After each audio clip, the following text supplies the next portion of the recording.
Radical Love Live is a member of the Choircast Network. This is Radical Love Live, an ongoing series of conversations with thought leaders exploring faith outside the boxes, hosted by Mark Dilcomb and Kelly Wilson. Hello, everyone. It's Mark. I am doing this episode of Radical Love Live by myself. Kelly is off to other adventures, so I have the honor of holding the fort down for both of us in this case. And I'm really fortunate that I get to treat you to a conversation with Brother Timothy Jolley. Before we get into this, I'm just going to let kind of give you a quick background on how I got to know Brother Timothy. So back in May, I was on a retreat at Holy Cross Monastery.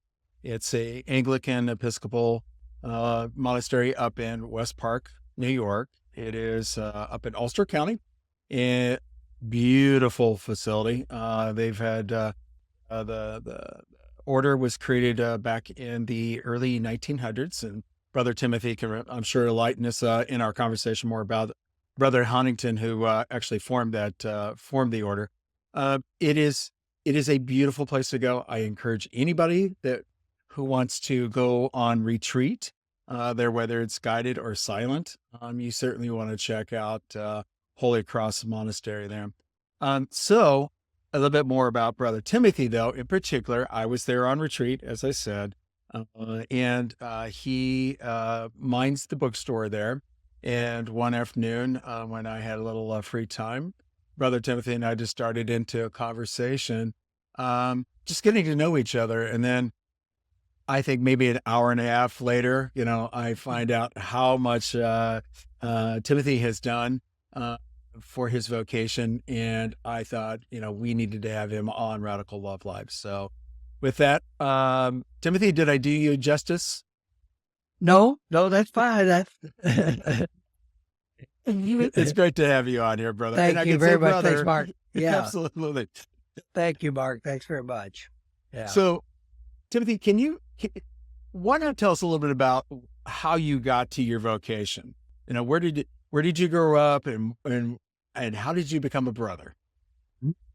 Yeah, I'll try to make this short because I'm 79 years old and there's a lot of years to talk about, but I won't do that. You take your all the time you need, Timothy. Yeah. Go. But I grew up in Memphis, Tennessee, and came into the Episcopal Church when I was 16, there in Memphis at St. John. And at first I thought that maybe I was being called to ordination to the priesthood. Mm-hmm. I later discerned that wasn't the case. It was something that was a much different vocation. And I'll tell you a little bit about how that came about.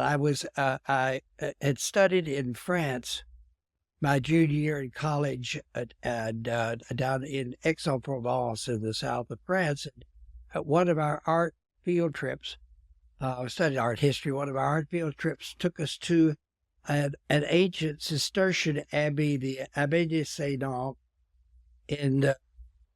there in Provence, over the Vaucluse Mountains. And there was something about that place and the emptiness of it, the beauty of the very simple brick architecture, and just sitting there in that resounding silence, it's so filled, that felt very much like home to me.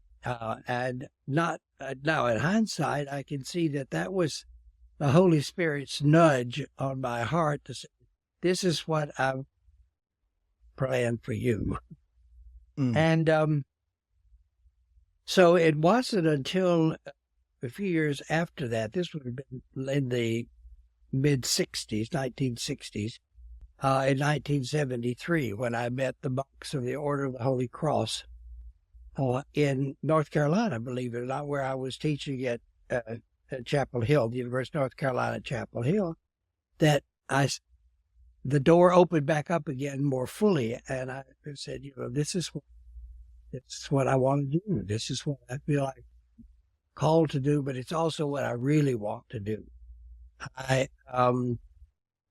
A lot of it had to do with my search for value, And I mean, what I mean by that, people living with different values from where I was, and people who were interested in deepening their spiritual lives, praying together, and trying to live the gospel. That was the main thing, living the gospel in a very radical way. I later found out after I came to community that that's been something that monks and nuns have done for centuries. It's a very by anybody's count, it's a pretty radical vocation. It's not one that everybody is called to. We're all called to love, that's for sure. But it's how we go about it that's the important thing. And I was attracted to the Order of the Holy Cross because of what I read in Father James Otis Sargent Huntington, who founded the order in 1884, and on the Lower East Side of New York City, where the monks had been working with the German immigrants there on the Lower East Side. And it was that idea of working with the poor, monastic community who's working with the poor. Everything that I've ever studied about in Scripture, particularly the Gospel, Jesus brings his disciples together and then says, now you have to do something with this. You have to, and particularly he's partial to children and the poor and anyone who is marginalized.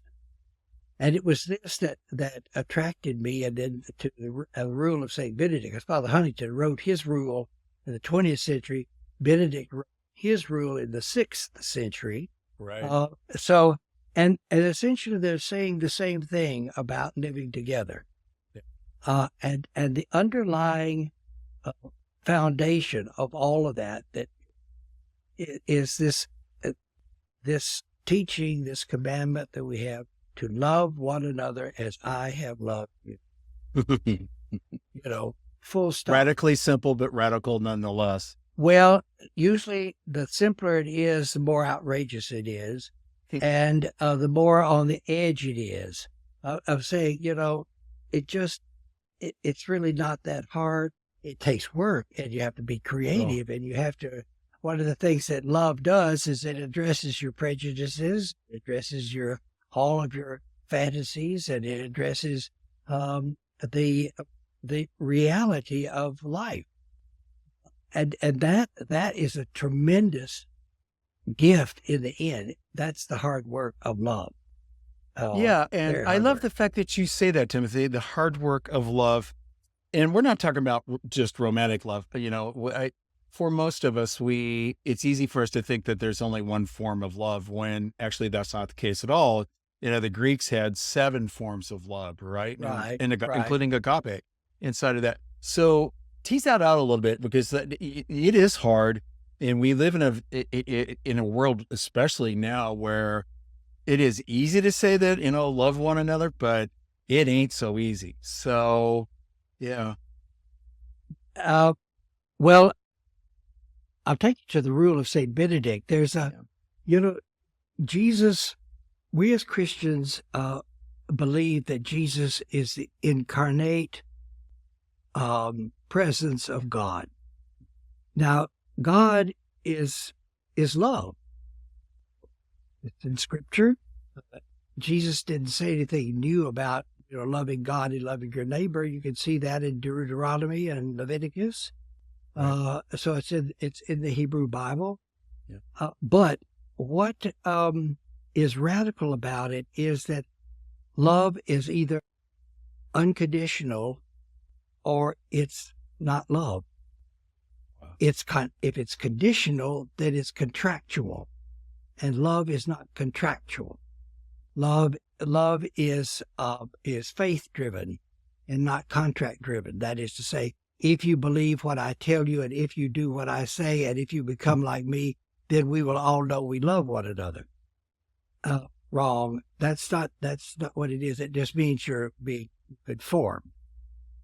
Father Huntington, for example, Benedict, this has been the important thing for me, in the 53rd chapter of the Rule of St. Benedict, Benedict opens it with the beginning rule. It's about guests, the guests who come to the monastery. Hospitality has always been a feature of Benedictine spirituality from the very beginning. And in Benedict's rule, he says that anyone who comes to the monastery is to be received as Christ, because Christ said, I was a stranger and you welcomed me. Then he goes on to flesh that out a little bit more. That is an incredible statement to say anyone who comes to the monastery is to be received as Christ, not like Christ or not whatever, what I happen to believe, but as this is Christ coming down the driveway.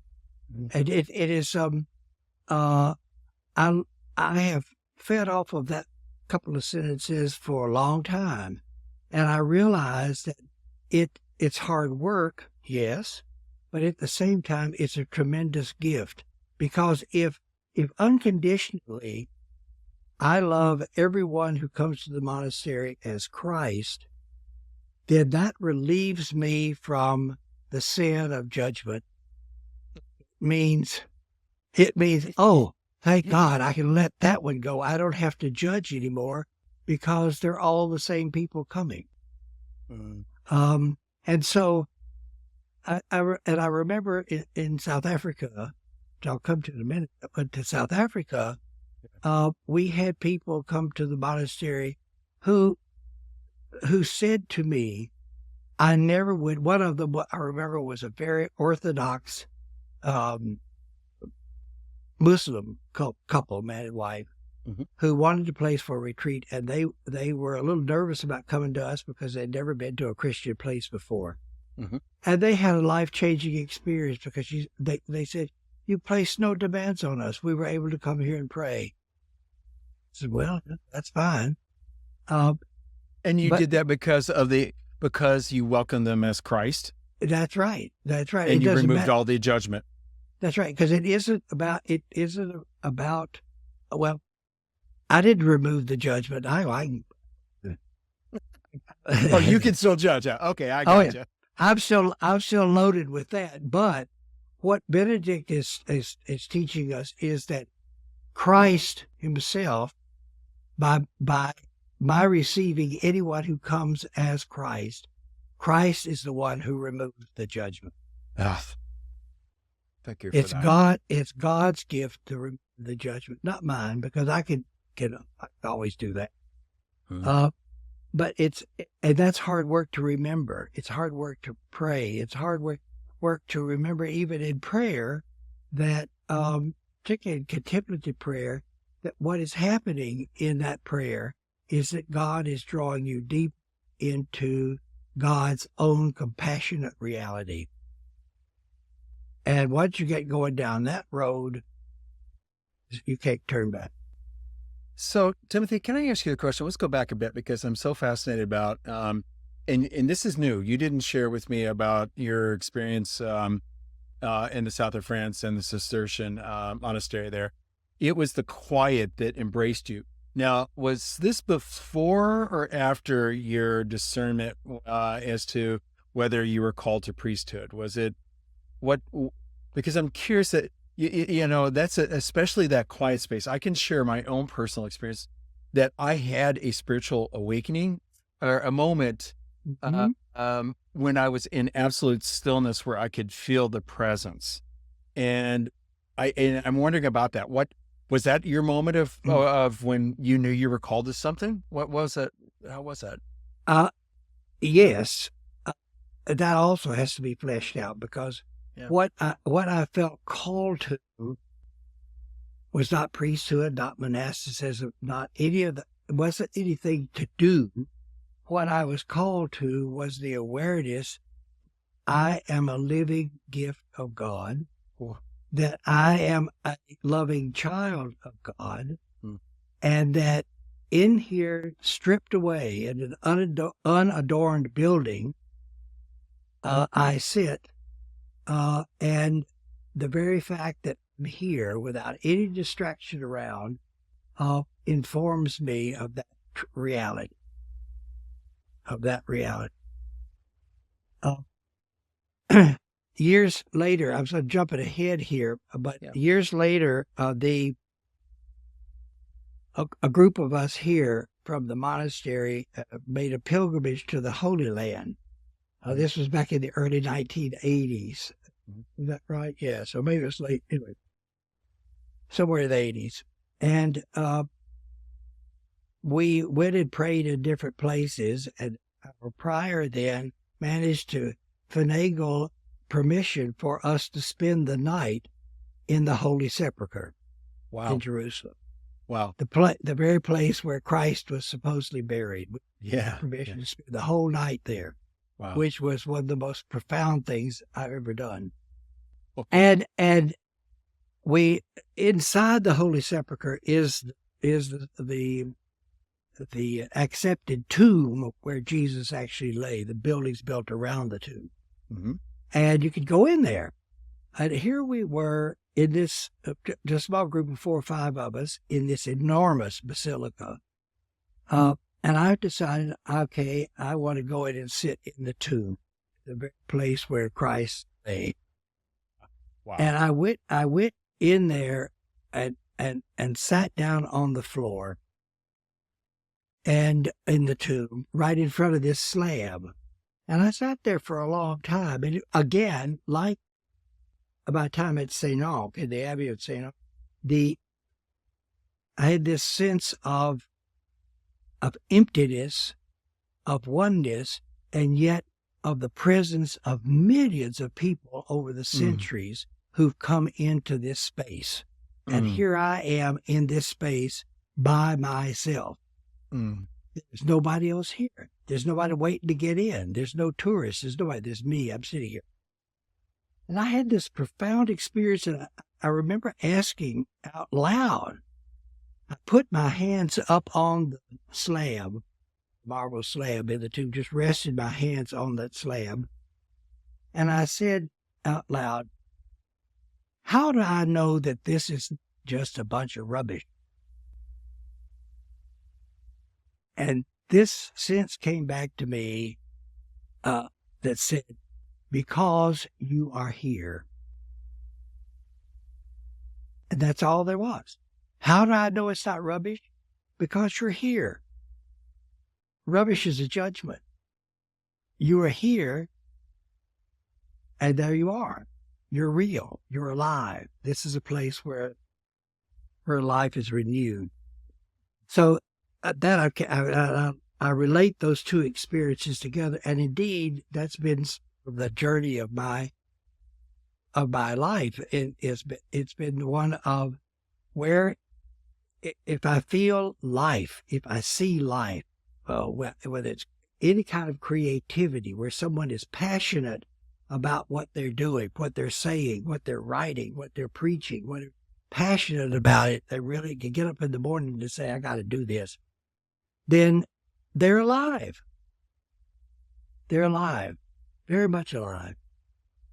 So that was long, but I came to community when I met these monks in 1973. That's when I came to Holy Cross. And I've been here ever since. And that business of the teaching of the rule of Benedict, that anyone who comes to us is to be received as Christ. He also relates that to the community itself, that the brothers in the monastery are to have mutual love for one another and respect for one another. I grew up in an environment where respect was something that you got or didn't get. People would say, oh, you have to earn respect. Well, some people are not respected even when they've earned it. But the fact is that's not the issue. None of those qualifications are issues really describe that for us. The issue is that you are here. Just like whether it's that tomb or whether it's that empty Abbey church, you are here. And that's all that matters. That's what life is. So I then started our guest house ministry here at the monastery in 1981.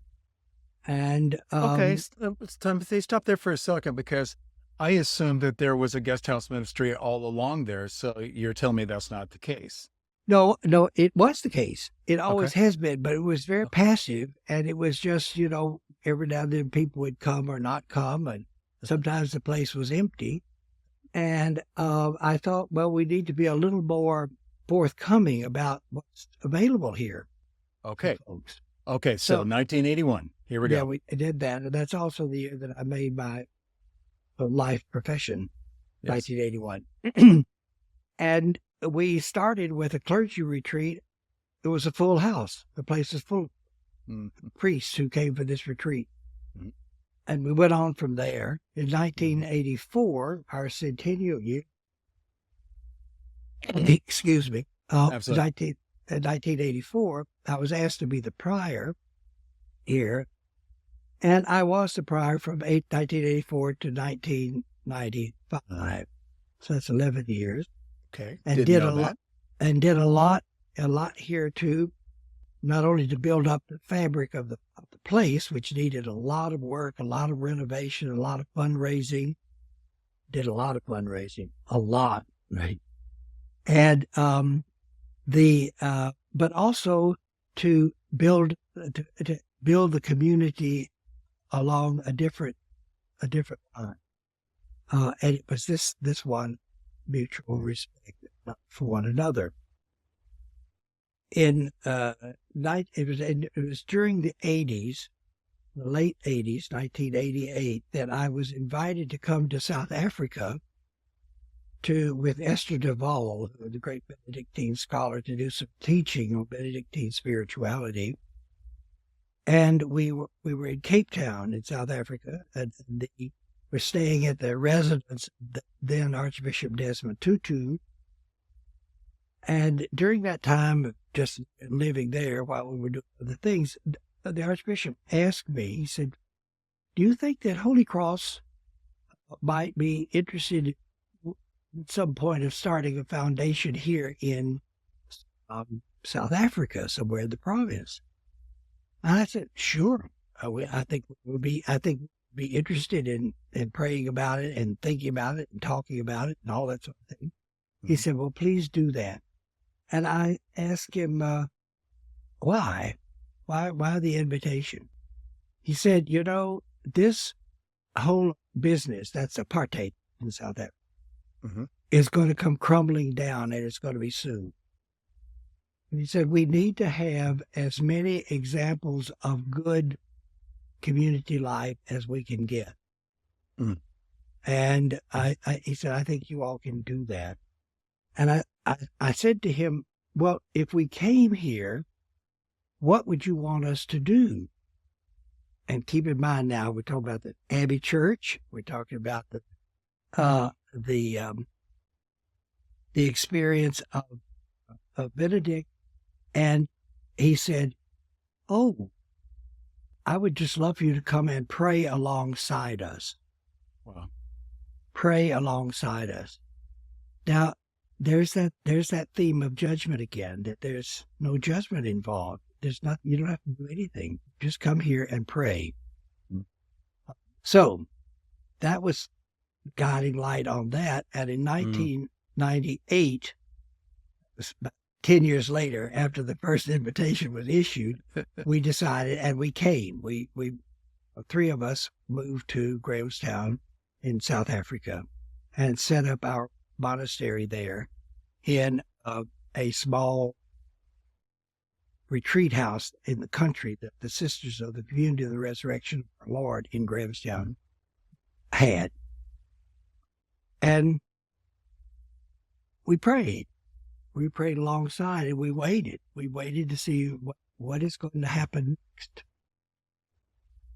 About 6 months after we were there, this was 1998. In 1999, on Maundy Thursday, 3 little boys who were playing on the railway track across a road from us, the farm areas, mm-hmm. were playing on a railway track and were run over by the train, by the engine of the train. And two of them were killed right, and one of them was very seriously injured. Mm. And so, because it was literally across the road from us, people came to us for help, and we responded. Simply because they were our neighbors, we responded, and we had a car, and we could haul people around and all this, that, and the other. And we got involved just by being neighborly, and coffee and tea and milk and everything that you do to help people through these tragedies.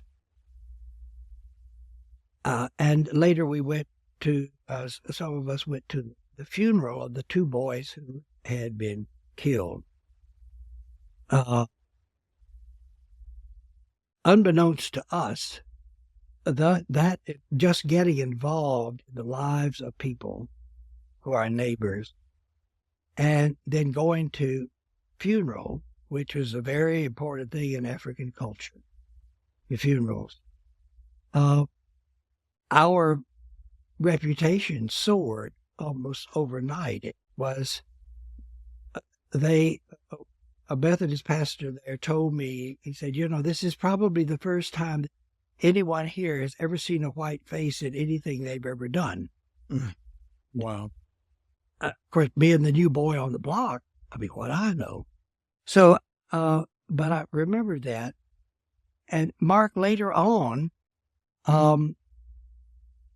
Sundays, children in the neighborhood started coming down our driveway to church on Sunday, to the Eucharist on Sunday. And that crowd sort of picked up. And so we started a little Sunday school. I suspect that the cookies and cake and stuff after church helped. But people started coming. And they taught us, the children taught us to sing in Isi Closa, and they taught us to dance at the Eucharist. They taught us a lot about trust, and they taught us simply because, children are not, a lovely thing about small children, particularly, are not so guarded, so you can see them really open. Wonderful. Yeah. And the numbers of children grew, so much so that monks were having to get in our vehicles and go out and fetch them, come long distances to come to church because they have to walk everywhere. Oh my gosh. So you were actually running a church bus service, as it were. Yeah. Yeah. For some of them, because they live so far away. So Timothy, can I ask you, did they know what your faith is as a Christian? Did they understand that at this moment, or where were they in their own faith? It kind of paint that picture out a little bit of Grahamstown, that area. Well, it's hard to say. Because it's a mixture of what the missionaries had taught them and what their own indigenous religious and spiritual experiences are as well. Uh-huh. So you have to incorporate ancestors, you have to incorporate different beliefs people have, not in order to destroy their beliefs, but if you incorporate, it just takes care of itself. Absolutely. And so this is why the dancing, the children are showing you they would dance while you were actually doing, performing the ritual of the Eucharist as well at that same time. Because they brought all of the service music, what we call the service music, like the Sanctus and the things that we sing at the Eucharist that the whole congregation sings. They have it all in Closa because they go to Christian churches, so their foundation is pretty Christian to start with. And most of them went through the Methodist Church, not the Episcopal Church or the Anglican Church, but the Methodist Church. Now, then the parents started to come. So parents started to come. Usually the mamas. It's always the mamas. In fact, the mamas would come, and they got involved. So things began to grow and grow.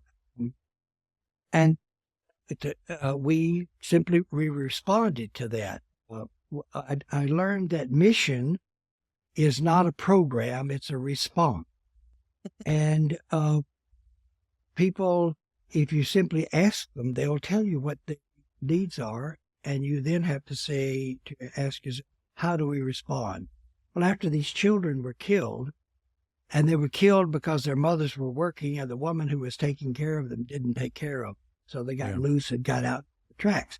Yeah. But what can we do in this huge sea of injustice that we live in? What can we do?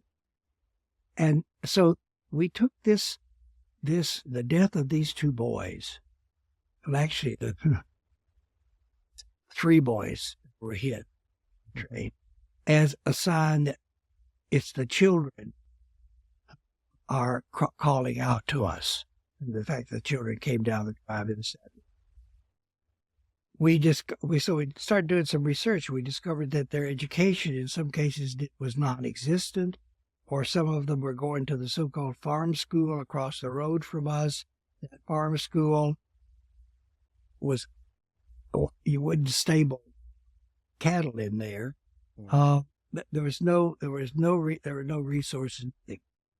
So we also discovered that the children who were in school were not getting, did not have a lot of the foundation stage education in order to progress. I come from a family of educators. My mother was a teacher. My father was a teacher. I was a teacher. Yeah. And so it seemed to me that maybe what we needed to do is to narrow our focus a bit and see what we could do to help these children, these farm children, get some kind of basic education so that they can have some way to recognize they have options in their lives, that they can do other things. So we got involved in that. And we started a scholarship program. We started an after-school program, and we got teachers for that, teachers who come from lots of people experiencing, of course, the language. And the response was so great that we did an after-school program to help them. Hopefully, the idea was to help them catch up in their homework so they would close this gap. That really didn't work so well because the gap was too great. Mm-hmm. So someone said, you're really going to have to start your own school in 1 days. Mm-hmm. One of the real demands of the incarnation is that God speaks through other people very clearly. And so we looked and we said, well, let's talk this out. And we did. And we decided to start a foundation stage school, kindergarten through grade 3, to help by providing a foundation. Then the kids have at least got the basics skills that they need in order to go on to higher grades. And the other thing we did that was really off the wall was I said, I want this school to be, first of all, a non-fee paying school. It's a school for the poor. Wow. Secondly, I want it to be as resourced as the 2 highly successful Anglican schools in Grahamstown, the 2, a boy and a girl schools in Grahamstown, very for upper class people. Yep. And so I want these children to have everything those children have there in Grahamstown. And I knew that was, or one of the things I thought I knew, that was that many people said to me, "Oh, that's a laudable idea, but you can't." A laudable idea. I like it. It's a laudable idea, but you cannot run a school like that with no fees, where they've got all these resources, and this, that, and the other. You can't do. Who's going to pay for that? And so we had to get to work raising money. I said, I don't see any reason to turn back on that. Why shouldn't these children have the same advantages as rich children? Well, that was in 2010, That's when the school first started, 2010. This is 2024. Yeah. And it has grown from grade 3 now through grade 7, and from 14 students to now 99 students, and with a waiting list to get in. We started the school, and that's all material stuff. But Mark, what I think is the important thing is that we said this school is going to be founded on that cornerstone of love. If we don't have loving teachers who can love these children from a lot of abuse and neglect and whatnot, then we're wasting our time. Because I believe that if any students in any school, if they trust the teacher can teach them anything. So we were very fortunate in that, and still are, that we got these excellent teachers who said that is the right vision to have. That is the right vision, that these children feel loved here. So that's what it answered the question years and years and years ago of what are you going to do when you get there? Well, we're just going to go there and pray. And God says, well, when you pray, you're also going to have to do something. Because you can't just sit there and stare at the wall. You got to actually, that prayer is going to impel you to doing something else. Now, in the Order of the Holy Cross's rule, one of the great lines that Father Huntington wrote in that rule about love is that he says, love must act as light must shine and fire must burn. Yeah. It must act. James says that in his letter, St. James, in his letter. If you say I have all the faith in the world but don't do anything, then it's empty. Right. Paul says that. Jesus says that. The great commandment is love God with all your heart, mind, and soul, and your neighbor as yourself. It's real clear. As far as I'm concerned, it's very simple. It's hard, but it's very, very clear. I left there in 2015. I left South Africa, Grahamstown, and I went back this past April to visit the school for the first time. And my heart was broken because the monks had moved because it got bigger than we could handle. So the monks moved out and moved over to the Western Cape. An organization called Love Must Act, which was founded by Bishop Stacy Sauls, Episcopal Bishop Stacy Sauls.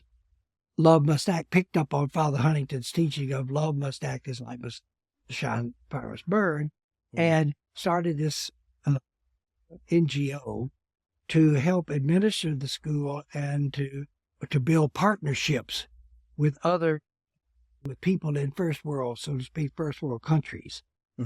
And not only to raise money to pay the teachers and the bills, also to get parishes, Anglican schools involved in our school in South Africa so that they can see how their lives, the people in this country, how their lives can be changed by what they see there. So Love Must Act is based here in the U.S., correct? That's correct. That's right. Yes. And Bishop Sauls is bishop of which diocese? He's retired. He's not a bishop of any diocese now, but he was bishop of Lexington, Kentucky. Okay. That's where he's. And how did he get involved with with your works in Holy Cross and then in South Africa? I've known him since he was a seminarian at General Seminary. So we're going back a couple of years. So you called on him, huh? Yeah. Well, his heart has always been in mission work with the poor, working with the poor. And one of the reasons he took the job in Lexington, Kentucky, is because so much of the diocese is in eastern Kentucky, Appalachia, which is poor, very, very poor. Yep. And that's what he wanted to be involved in. Oh, wow. So there's that long-standing relationship that we get. And he's totally committed to what's happening in the school. And so much so that they're having one this year in October, they organize a pilgrimage to South Africa. And it's sort of what was and what is and what can be type of tour, like pilgrimage, like Johannesburg, and to come and spend quite a bit of time in Grahamstown at the school, meeting the teachers, talking to the students, playing with the kids, whatever. And that's been very, very successful. Last thing, there's one coming up this October, correct? That's right, this October. And if anyone's interested in going, they could. I think I gave you their website, didn't I? You did, and we're going to post it in the liner notes of the show as well. But folks, it's really easy. All on the website right now. It is lovemustact.org. Go to the homepage. You can see what they are doing with the school. Talks all about that on there. And then if you click to the right on the hamburger to the right, you will see several things. And this is called the 2024 Come and See event. And so for the people that are interested in this, you would leave Friday, October 4th from the U.S., arriving in South Africa the following day, returning back home on Wednesday, October 16th. And so, as Timothy was just saying, you can see the full itinerary on there. So check that out. And like I said, if you didn't catch this in the conversation, we'll have it in the notes as well for the podcast. So, okay. So Timothy, pick up there. Yep. So I've learned some things that are, for me, very important, and I think that it's worth sharing as we human beings go along. That is, I'd said earlier that mission, outreach, that whatever you want to call it, I like to just call it life. That life is more about life and love than it is about 5-year plans and program. It's not to say those are intrinsically bad, but they need to be seen simply as tools that can be morphed into something else if the spirit so moves. I have seen in South Africa that you can, and also in this monastery here, that you can actually do something that's very good for God, something that is different and creative, that's based on faith, not on necessarily on resources. And that's it's a big risk, because you've got to, if you don't know where it's going to take you, you don't know where it's going to take you, and that's scary for a lot of folks. well, it's but faith is scary. Faith is scary. I read something the other day. So we're talking about the writer was talking about the difference between belief and faith, and he said belief is about doctrines, dogmas, and creeds, and that sort of thing. Yeah, that's what one believes. But faith is living life on the edge. That's what faith.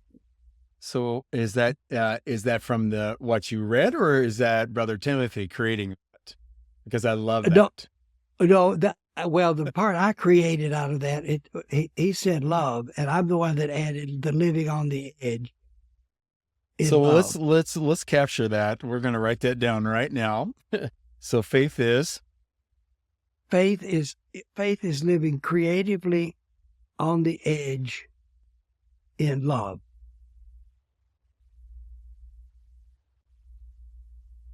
That's beautiful. And having and simply accepting the fact, or the faith that if this is of God, it's going to work. I've said you got to work hard.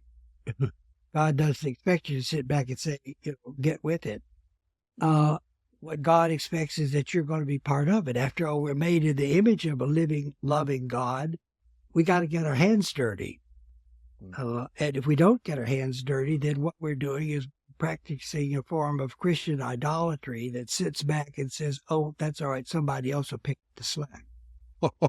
Um, now, That is so true. So true.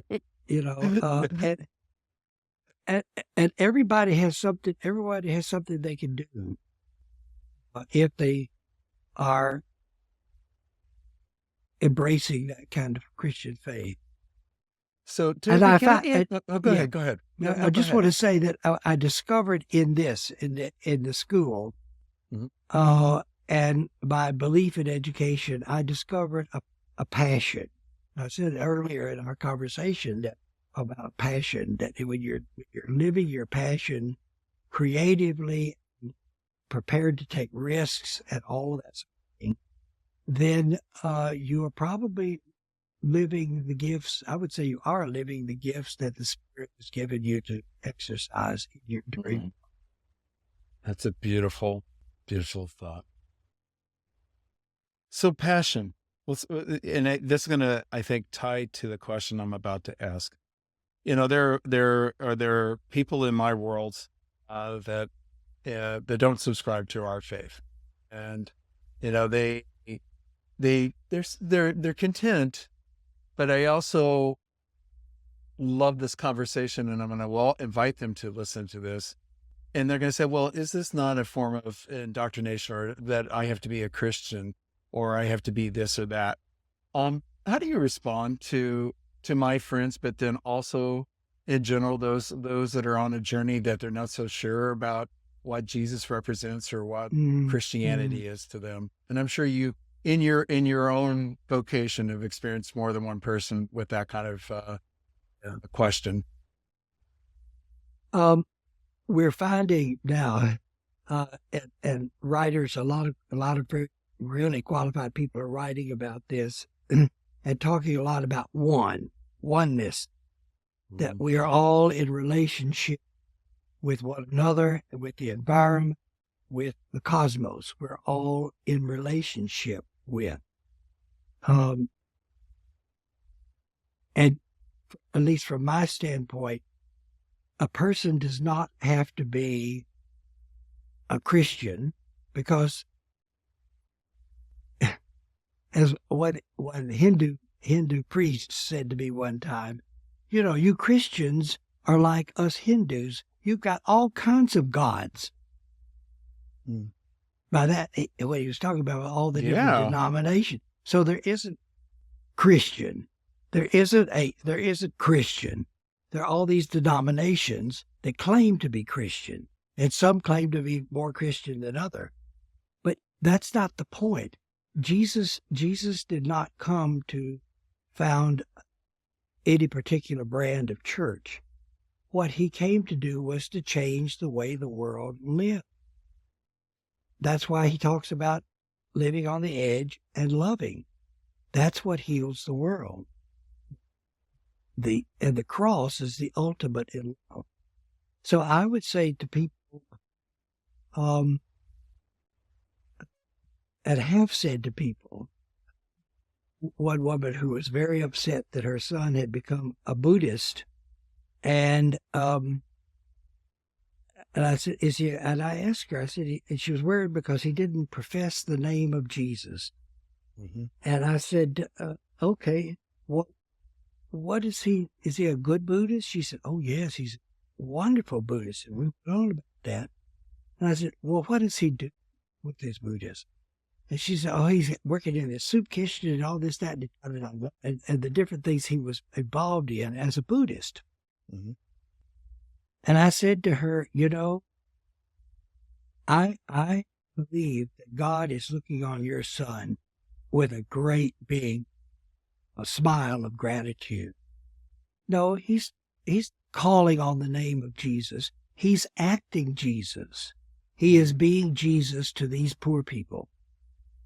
You know, it's one thing to shout the name. It's another thing to actually do something about it. And he's the one he's doing something about it. So don't worry about his soul. His soul is in fine shape. Whatever, you know, he's wearing on the outside, he gets it. He gets what spirituality and what life is about.